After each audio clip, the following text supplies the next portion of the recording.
Take off the broken tires with proper tools.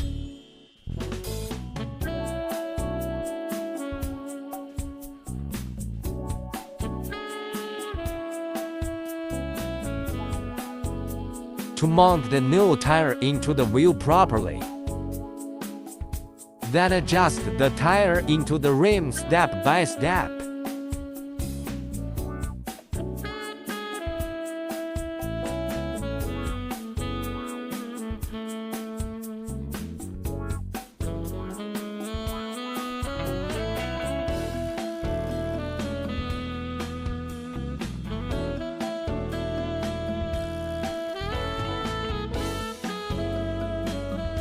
Try to pump it when the tire is completely into the rim.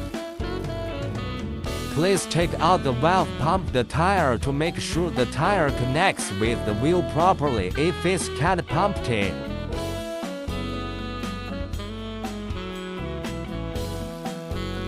Pull the valve back after tire adjustment.